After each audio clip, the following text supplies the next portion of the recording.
ভোরের অপেক্ষায়, কবি ডক্টর অসীম কুমার নস্করের লেখা।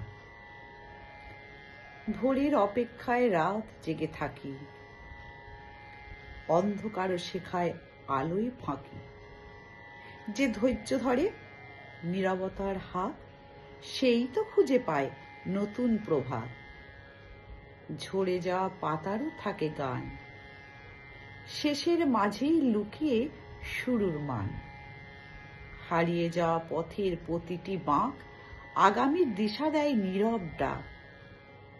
কুয়াশা যত ঢাকে দিগন্তের অঙ্গ, ততই জাগে মনে আশার সুর সঙ্গ। চোখের জলে ধুয়ে যায় মনের ক্ষয়, থাকলে বিষাদ হারও জয় হয়।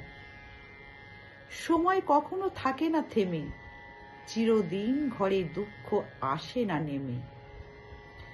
যে হৃদয় ভাঙে সত্যের ছোঁয়ায়, সেই হাসে ভোরের আলোক ছটায়। তাই আজও বসি ভোরের অপেক্ষায়, লিখুক জীবন কোনো নতুন অধ্যায়। সূর্য নয়, জলে মানুষ, অন্তরের আলো। সেই ভোরই আসে বিশ্বাসের ভালো, সেই ভোরই আসে বিশ্বাসের ভালো। নমস্কার।